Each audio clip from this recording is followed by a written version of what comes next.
Ram Ram, Namaste, Namaskaram, Walaikum Salam, Bula to all the Fiji Indians living in Fiji and all the Fiji Indians living abroad as far as Alaska, Norway, Sweden, Lao People Republic, and the Middle East. So tomorrow is the 14th of May. And I decided that I will do a special edition in English and Hindi of the first Kirmitias who arrived on Leonidas on 14th May 1879. And then towards the end of August, the first batch of Kirmitias who were taken to Rambi Island from Yenuda Lailai. Rambi Island that time was owned by Captain John Hill, who used to live in Sydney, near Parramatta or Strathfield, and bought the island for £10,000 from King George I. So the first batch of 106 Kirmitias were taken to Rambi Island, and then from 1879 onwards, there were more Girmitias taken to Rambi Island. There was one occasion when he had surplus of Girmitia laborers. He then sent about 50 Girmitias to the island of Tavuni, where they worked on 2 copra plantations.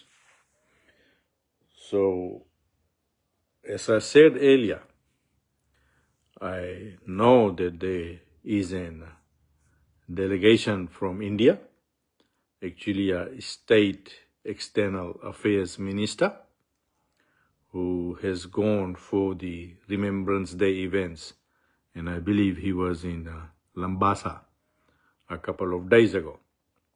In my prior presentation, I had mentioned that he should visit Rambi Island, he should visit Mango Island, he should visit Tavuni and go to Gila Tavuni. He should also go to Dosamu in Talebu. He should also visit the interior of Naitasiri where Wainimala and Wainimbuka River meet, and also Bila Levu in Singatoka, and probably take a helicopter trip to Mango Island, which is owned by Mel Gibson, where many Girmitias worked also in establishing a sugarcane farm and a sugar mill. So, this is the map of Rambi Island, and you can see the 3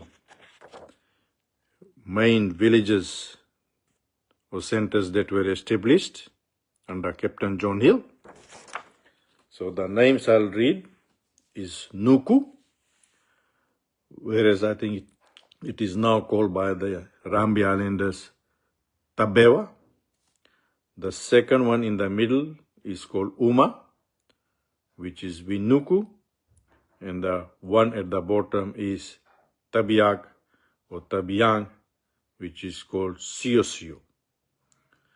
So this is where the first batch of Girmitias who came on Leonidas were taken to Rambi Island to work on Captain John Hill's copra plantation. And then the island was sold off to Lever Brothers Southwest Pacific Plantations Limited. And then Lever Brothers became Unilever after many years. And then the island was sold to the British government to settle the Banabans from Ocean Island. So that is the history. So when the island was sold in 1940, from 1940 to 1945, the Girmitias who were living on Rambi Island and I will show you. So this is Natewa Bay. So the village there is called Koro Tasere and Vanuavau and Malake. So there were two very large copra plantations. One was called Waimotu and the other one Nadolase. So they were side by side. And from 1940 till I think for very many years, you could not drive from Savu Savu to Waimotu or Nadolase or Sangani and all the way to Undu Point. So in those years, they used to take a boat or schooner from Savu Savu and then go past Navutu Jetty and then make your way past Kiwa Island to the northern tip and then make your voyage, say, getting into the opposite direction to Waimotu and Nadolase and Koro Tasere. So if you were here, suppose Savu Savu is here, then the boat used to come all along this way, past Kiwa Island, between Rambi Island and the tip of this bay, and then make its way back here. So at times, the groceries would not be delivered for a month or 2 months or 3 months, depending on whether the plantations had enough copra to take back to Savu Savu, and then it would make its way back to Walu Bay in Suva. So, the other place, when they were kicked out of Rambi Island, few of the Girmitias were settled in a village here beside Navutu Jetty, a village called Loa. So if you drive from Savu Savu along the highway, it will take you about 2 hours roughly. So about 40 minutes on Tahsil Road and another hour and a bit on Ansil Road, and you will reach Natuvu Jetty, and then the Loa village. I think the Loa village is located about 3 or 4 kilometers from Natuvu Jetty. I have been only to Natuvu Jetty, and I did travel about 4 kilometers up the road because I missed the turn-off to Natuvu Jetty in 2023. So there was a settlement of those Indian families who were kicked out of Rambi Island and were involved in rice farming. And apparently, I have been told that the soil around Loa village is very rich because there's also a river that flows very close to the village. And the Indians used to harvest more than 1,000 tons of paddy. And then they had to leave their land after 1960. So what else happened? So this is the northern tip of Taveuni. This is the northern tip of Taveuni. So there were also some Girmitia families who were kicked out of Rambi Island. They were taken and resettled in Taveuni. So that is a bit of history. And the reason why I'm doing this special edition is because I've noticed and read that since Saturday or Friday, not anywhere in Fiji has this been covered, that where the first batch of Girmitias were taken to. Now let's discuss some issues of what happened to these Girmitias when they were kicked out of Rambi Island from 1940 to 1945. So there is no record as to whether Liva brothers paid their actual due wages when they left the island. The Girmitias who were evicted or kicked out left only with their clothes on and probably a couple of pots and pans and plates. Nothing else. So the three places they were taken to in large numbers was Waimotu Plantation, Nadolase Plantation, Teviuni, and some surrounding plantations around Sausa.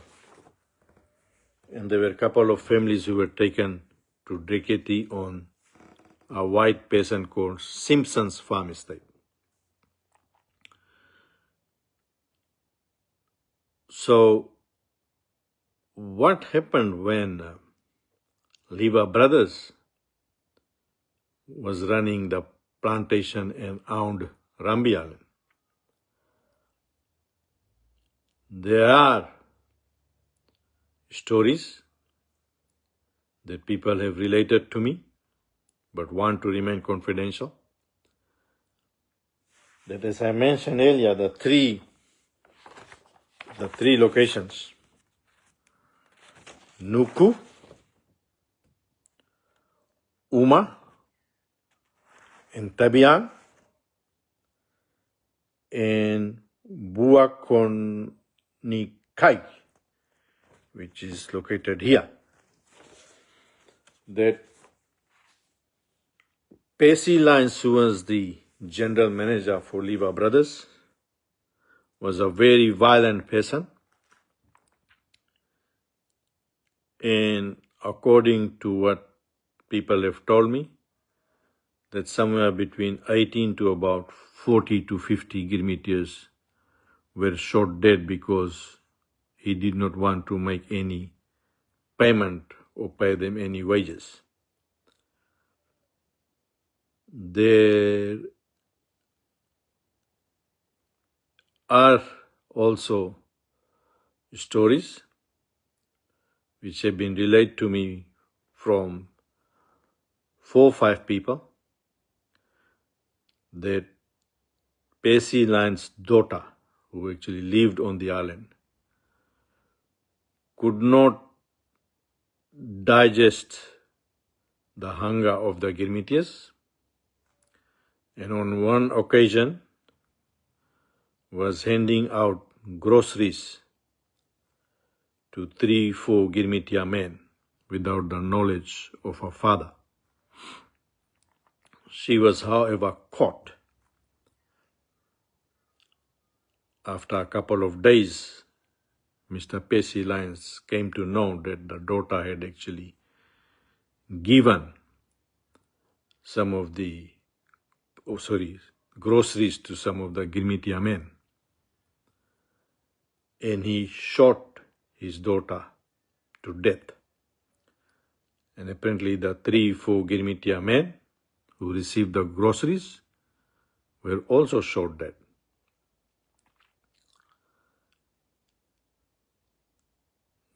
There are stories that when his raging violence was upon him, he used to shoot randomly on Rambi Island.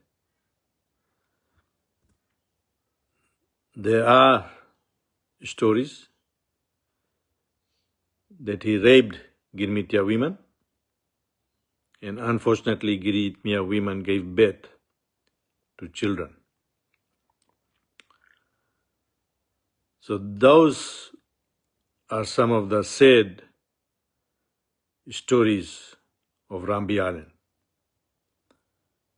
And with modern technology these days, some of those generation of Girmitias, if they do a DNA test, it will probably be revealed that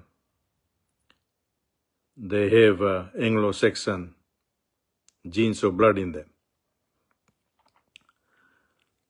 So no one knows, even under Captain John Hill and Lever brothers, what sort of payment was made, because there was a deduction of their groceries, their accommodation, etc. So while all this has been happening, it is important that we trace the generation of those first batch of Girmitias who were taken to Rambi Island and put a case forward to Unilever to compensate those families. Unilever is a very large multinational. They make profits in between 8 to 9 billion euros per year. And it is also said that till today we do not have a monument built on Rambi Island to remember the first Girmitias who came on Leonidas and were settled on Rambi Island to work for Captain John Hill on his copra plantation.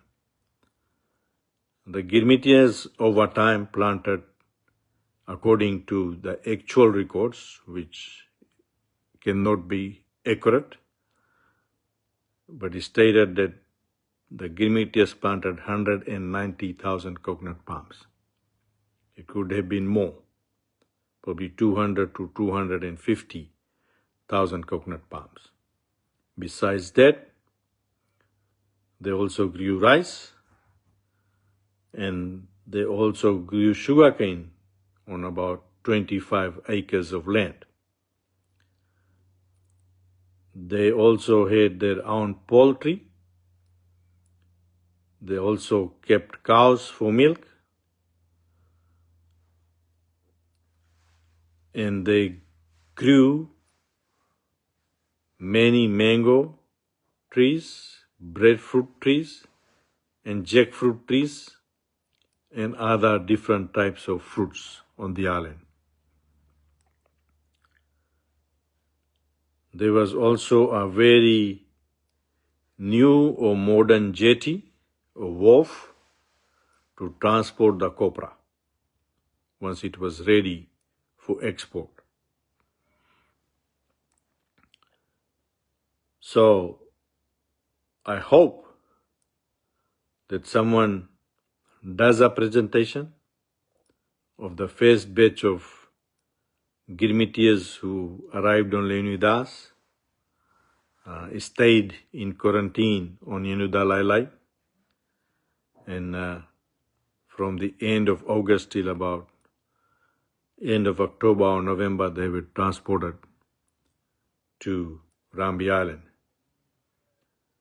So that is the actual history of the first batch of Girmitias who were taken to Rambi Island.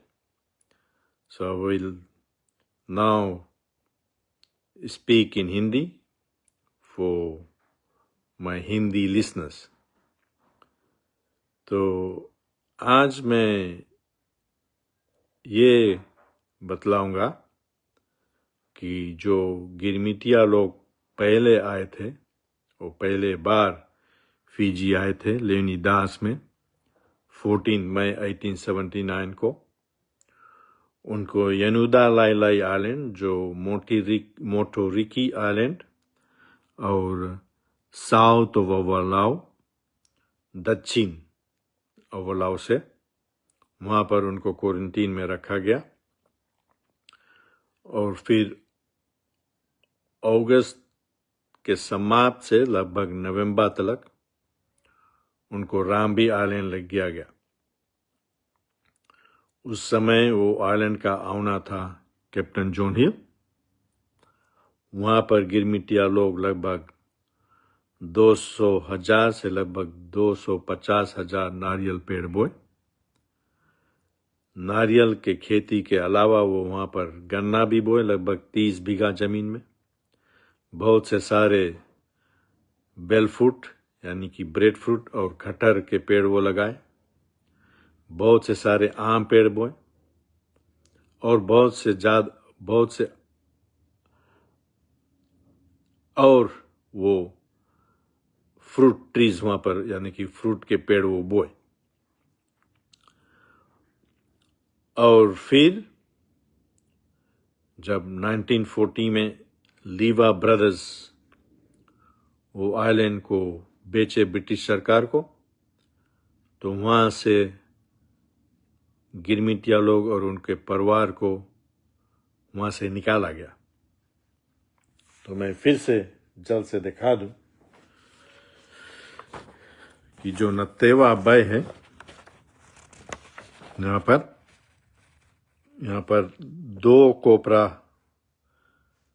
Estates था, वाइमोटू और नादोलासे, और वहां पर बगल में काइबीती village है, कोरोतासेरे और we नांदी और वनवावाऊ और मलाके। तो उनको यहाँ पर बसाया गया। तो उस समय साबू साबू से यहाँ पर रास्ता नहीं था, तो साबू साबू से बोट या स्कूना जाता था।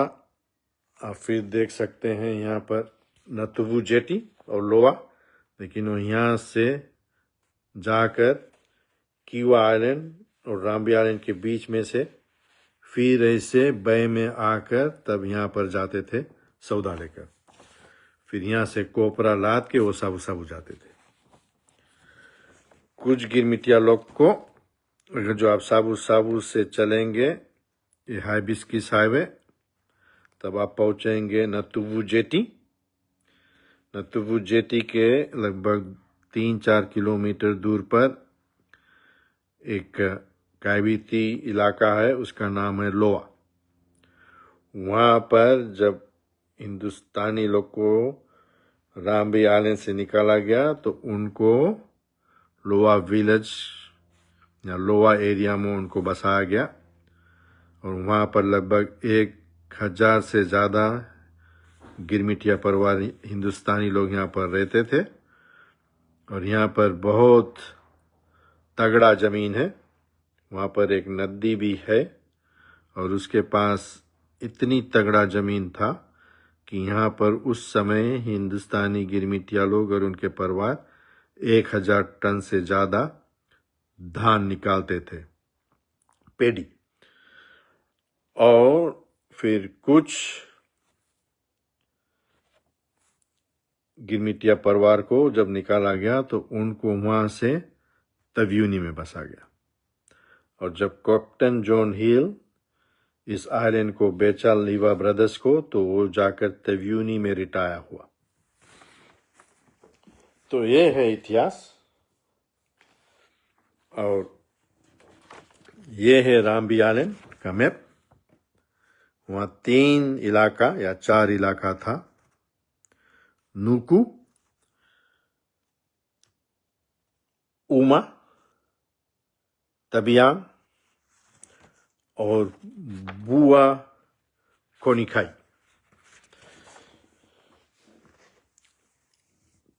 तो जब कैप्टन जॉन हिल और भी गिरमिटिया लोग को लिए प्लांटेशन में काम करने के लिए, और एक समय था जब उसके पास थोड़ा ज़्यादा गिरमिटिया लोग हो गए, यानी कि सेप्लस लेबा हो गया, तो कुछ लगभग 50 गिरमिटिया लोग को वो तव्यूनी भेज दिए और वहां पर वो जाकर कुछ प्लांटेशन में काम किए। तो कैप्टन जॉन हिल के पास केवल 2 बेटे थे। वो सिडनी में, जहाँ पर पैरामेटा है या स्ट्रेथफील्ड है, वहाँ पर वो रहता था। वो आइलैंड के किंग जोस तप्पो 1 से वो खरीदा था। तो राम्बी आइलैंड पे जब उसका जो छोटा बेटा था, जब वो एक दिन सुअर मारने गया बंदूक से, तो वो अपने पैर में बंदूक दाग लिया और वो 2 दिन बाद वो गुजर गया। उसका जो बड़ा बेटा था वो पहला सुपरिटेंडेंट था CSR के नसूरी शुगर मिल में। तो जो कैप्टन जॉन हिल जो रिटायर हुआ तब्यूनी में, उसके पास बहुत से ज्यादा फ्री होल्ड जमीन था तब्यूनी में। मुझे अब बतलाया गया है कि वो जमीन कुछ सब डिवाइड हो गया, कुछ हिंदुस्तानी लोग ले लिए, लेकिन जो उसका पीढ़ी का 1-2 परिवार कैप्टन जॉन हिल के, वो अभी भी तब्यूनी में रहते हैं। तो अब हम चले लीवा ब्रदर्स के बारे में कुछ बातचीत करें। तो लीवा ब्रदर्स का जनरल मैनेजर था एक बहुत बुरा आदमी, जनरल मैनेजर पेसी लायंस। उसके बारे में बहुत कम लिखा गया है क्योंकि वो इतना बुरा आदमी था। तो मुझे 5 लोग फिजी से बतलाए हैं कि वो हिंदुस्तानी लोगों को या गिरमिटिया लोग को इतने खराब से वो पेश करते थे, भूख से वो तड़पते थे। तो उसका एक बेटी था, तो वो बेटी या वो लड़की एक दिन चुप्पे से, उसका पिता का वो जो कैप्टन पेसी लायंस को नहीं पता था, वो चुप्पे से चोरी से कुछ सौदा पानी 3-4 गिरमिटिया आदमी को दे दिए। लेकिन वो बेटी या लड़की पकड़ा गई और जो पेसी लायंस उसका पिताजी था, वो बंदूक से उसको दाग दिया। और जो 3-4 गिरमिटिया आदमी थे वो तो पकड़ा गए, उनको भी वो दाग दिए। उनका मौत हो गया बंदूक से दागने के बाद। और फिर ऐसे भी बतलाया जाता है कि पेसी लायंस इतना बुरा आदमी था कि कुछ कुछ गिरमिटिया स्त्री और लड़की को बलात्कार करते थे। और ये बहुत सोच के बात है कि कुछ गिरमिटिया स्त्री लोग बच्चे को पैदा किए जो पेसी लायंस उनका बाप थे। तो ये हरकत हुआ राम्बी आइलैंड में। ऐसा भी बतलाया जाता है कि जब समय समय पर उसको गिरमिटिया आदमी को पैसा देना था, उनका तनख्वाह देने के समय आ जाता था, वो तनख्वाह नहीं देते थे। तो वो बतलाते थे कि अब हम चले कहीं पर गड्ढा खोदे और वहां पर हम नारियल के खुज्जी को सड़ाकर खाद बनाएंगे। तो ये 3 जगह है राम्बी आइलैंड पे, 1, 2, 3, 4। इसके आसपास में मुझे कुछ लोग बतलाए हैं कि जब पेसी लायंस जनरल मैनेजर था तो लगभग 20 से 40 या 50 गिरमिटिया लोग को वो दाग कर थोड़े से बालू छोड़कर तोप देते थे। तो मैं देख रहा हूं शनिवार से या शुक्रवार से जगह जगह पर फिजी में गिरमिट रिमेम्बरेंस डे और गिरमिट कमेमोरेशन हो रहा है लंबासा में। और इंडिया से भी एक मिनिस्टर आया है। तो मैं जैसे पहले बतलाया, ये जो इंडिया से मिनिस्टर आया है और जो इसके जो 7 लोग आए हैं, इनको राम्बी आइलैंड ले जाना चाहिए, इनको नतेवा बे ले जाना चाहिए, वाइमोटू कोपरा स्टेट और नादोलासे कोपरा स्टेट ले जाना चाहिए और दिखाना चाहिए कि किस कठिनाई में गिरमिटिया लोग रहते थे और क्यों मैं बता रहा हूँ रामबी आलन की कि वो पहला जगह गिरमिटिया लोग को ले गए थे जो लेनिदास में आए थे। तो मैं ये चाहता हूँ और चाहता था कि जब ये लौट कर जाए और प्राइम मिनिस्टर नरेंद्र मोदी के साथ बैठे या चीफ मिनिस्टर उत्तर प्रदेश के योगी आदित्यनाथ के साथ, तो बतला सकते थे और फोटो दिखा सकते थे या छापा दिखा सकते थे कि ऐसे जगह पर हमारे पूर्वज को ले गए थे काम करने के लिए फिजी में। और मैं ये भी चाहता था कि इसको हेलीकॉप्टर में बैठा कर लेके जाए मांगो आइलैंड, जो आइलैंड मेल गिब्सन का है, वो उनका मालिक है। वहाँ पर गिरमिटिया लोग को ले गए थे। वहाँ पर गन्ना का खेती होता था, वहाँ पर गन्ना का मिल बनाया गया था। फिर वहाँ पर वो मिल का प्रॉफिट नहीं होता था, तो मिल का पार्ट उखाड़ कर वो पिनेंग शुगर मिल में वो जाकर वो वहाँ पर बैठा है। वहाँ पर बहुत सारा दालचीनी का पेड़ बोया गया, वहाँ पर आम पेड़ का पेड़ बोया गया, ब्रेड फ्रूट या बेल फ्रूट के पेड़ बोया गया, कटहर का पेड़ बोया गया, बादाम का पेड़ बोया गया और बहुत सारे फ्रूट ट्रीज वहाँ पर बोया गया। मुझे बतलाया गया है कि अगर जो आप मांगो आइलैंड जाएंगे तो वहाँ अभी भी आम पेड़ है जो गिरमिटिया लोग बोए थे, दालचीनी का पेड़ है जो गिरमिटिया लोग बोए थे। और मैं ये चाहता था कि ये डेलीगेशन को यनुदा लाइलाई भी ले जाए, द्वासामू ताइलेवू लेकर जाए, बिला लेबू सिंगा टोका लेके जाए, भीतर नैता सीरी जहाँ वाइनी माला और वाइनी बुका जो नदी जहाँ पर मिलता है, वहाँ पर केरा का खेती और धान का खेती गोरे लोग करते थे। वहाँ पर भी जो पहला गिरमिटिया आए थे लेनिदास में, उनको वहाँ बसाया गया था। ये नहीं कि केवल वो घूम कर 5 स्टार होटल में भोजन करके शराब पीकर और लौट जाए। तो जैसे मैं कहा कि जब हिंदुस्तानी लोग को रामबी आइलैंड से कुत्ते की तरह निकाला गया, और अगर जो आप ले तो 1880 से 1879 तो समाप्त हो गया था जब तक कि वहाँ गए। तो अगर जो 1880 से आप ले और 1940 तो 60 years, हिंदी में 28 मेरे ख्याल से कहते हैं। तो थोड़ा सा भी अगर जो वो पैसा बचाते 60 years, तो उनका पास जब वो निकले वहाँ से, जब उनको निकाला गया रामबी आइलैंड से, तो उनको पास थोड़ा पैसा था। उस समय जमीन बहुत सस्ता था।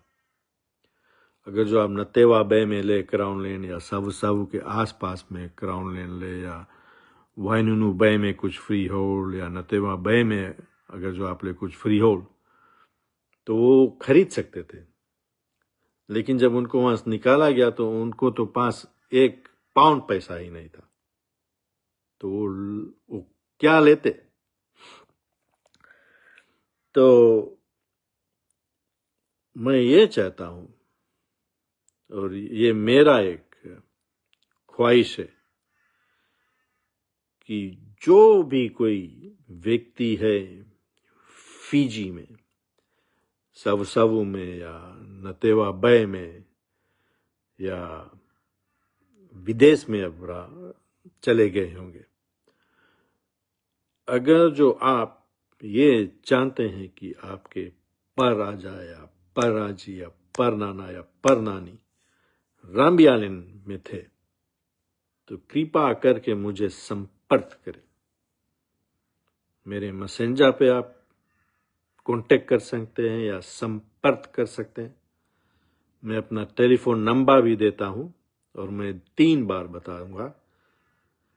मैं ब्रिस्बेन ऑस्ट्रेलिया में रहता हूं, तो कंट्री कोड आप करें 61427270 मैं फिर से ये नंबर बता दूं, आपका कोड मारना पड़ेगा 61427270 और अगर जो आप रिंग नहीं कर सकते क्योंकि महंगा पड़ता है कॉल करने को, तो आप मैसेंजर पे मुझे कॉल किए। और अगर जो आपके पास कंप्यूटर है और ईमेल है तो मुझे ईमेल करें। मेरा नाम है प्रवीण कुमार, तो मेरा ईमेल है pravind.kumar1939@gmail.com। तब मैं चाहता हूं कि यहां से मैं आगे बात बढ़ाऊं और यूनिलीवा के पास लिखकर ये पूरा जो हमारा हिस्ट्री है इसके बारे में बतलाऊं। और मैं ये चाहता हूं कि कुछ ना कुछ रकम से कॉम्पेंसेशन इस परिवार लोग को मिले। और मेरे ख्याल से 50 मिलियन पाउंड, क्योंकि इसमें 80 years इंटरेस्ट जोड़ना पड़ेगा या 100 साल का इंटरेस्ट जोड़ना पड़ेगा उस तनख्वाह पर या वेजेस पर। तो ये मैं कुछ आज कहना चाहता था जो सच्चाई। और ये जो गिरमिट रिमेम्बरेंस डे हो रहा है जगह जगह पर, फिजी में, न्यूजीलैंड में होगा मेरे ख्याल से इस शनिवार और रविवार को। ऑस्ट्रेलिया में भी बहुत जगह ये ठाने गए हैं, कनाडा में भी रखे गए हैं, यूएसए में भी रखे गए हैं। तो अगर जो ये सब बात आप नहीं करेंगे तो ये girmit remembrance day, commemoration day, ये मनाना कोई फायदा नहीं। अगर जो आप 90 और 9% से अगर जो आप फिजी के कोई व्यक्ति से पूछोगे कि कहाँ पर पहला गिरमिटिया को लेके जाकर काम कराए थे, वो कोई नहीं जानता। अगर जो आप पूछेंगे कि कहाँ पर लेनी दास के जो गिरमिटिया लोग आए थे 500, कहाँ पर उनको क्वारंटीन में रखा गया, वो भी लोग नहीं जानते। जब मैं पाठशाला पढ़ता था तो क्लास 6, 7, 8 में ये बतलाया जाता था कि गिरमिटिया लोग को लेवुका लाया गया और हमको ऐसे पढ़ाया गया था कि उनको लेवुका में रखा गया था।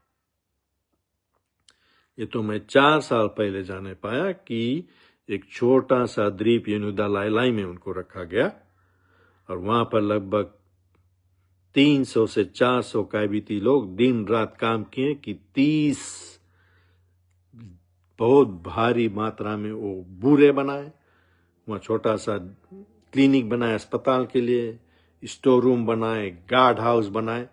तब वो लेवनी दास से उनको छोटा छोटा बोट में वो खे करके यनुदा लाइलाई में जाकर रखे गए। तो हम लोग को तो शुरू से सच बताया ही नहीं गया। अब मैं देख रहा था कि बनवालेवू में जितना 3 या 4 रोज जो फ्लोट निकाला गया उसमें केवल गन्ना का खेत, गन्ना का पेड़ बांधे हुए थे। मैं बहुत सोच में पड़ गया कि जो पहला लोग आए थे वो नारियल के खेत में काम कर रहे थे, कोपरा फार्मिंग, कोपरा एस्टेट, कॉटन, रबा, उसका तो कोई जिक्र ही नहीं हुआ। मैं बहुत खुश होता कि एक गाड़ी में 10-12 नारियल पेड़ और नारियल कोई लेकर फ्लोट निकलता और कुछ लिखते थे कि हमारे गिरमिटिया लोग जो पहले आए थे वो कोपरा स्टेट में काम करते थे। तो यहीं पर मैं छोड़ता हूं और जो भी लोग देखते हैं, मैं आशा करता हूं, जैसे अब कुछ चर्चा हो रहा था कि हमारे बच्चे को सिखाया जाए कि क्या असली इतिहास था। तो मैं यही आशा करता हूँ कि आप अपने बेटे बेटियां आप अपने देखे, अपने माता पिता को दिखाए, अपने नाना नानी आजी आजा को दिखाए कि कहाँ पर पहला गिरमिटिया लोगों को बसाया गया था जो लेनिदास में आए थे, और फिर क्या हुआ उनके साथ 60 इयर्स बाद 1940 से 1945, जब उनको कुत्तों की तरह वहां से निकाला गया। तो मैं यहीं पर छोड़ता हूं। यह है प्रवीण कुमार। मेरा पैदाइश बा में हुआ था। मैं बहुत से गांव बा और तावा में था, और मैं ब्रिस्बेन ऑस्ट्रेलिया में रहता हूं। मुझे लगभग 35 इयर्स हो गया ऑस्ट्रेलिया में रहते। और मैं यही आशा करता हूं कि जो लोग ये सुने, जो कोई इवेंट के ऑर्गेनाइजर्स हैं, वो कृपा करके ये हिस्ट्री बताए, और कौन कौन और जगह पर जो लेनिदास में आए थे उनको बसाया गया था। गीला तव्यूनी, सोमो कोरो के बगल में तव्यूनी में, बीला लेवू सिंगाटोका, भित्तर नेता सीरी जहाँ पर वानीमाला और वानीम्बुका नदी मिलता है, कोरोनिविया रिसर्च स्टेशन, और दोआ सामू थालेबू। तो बहुत बहुत धन्यवाद। सबको राम राम, सीताराम, जय श्री राम, नमस्ते, नमस्कारम, सलाम वालेकुम और बुला।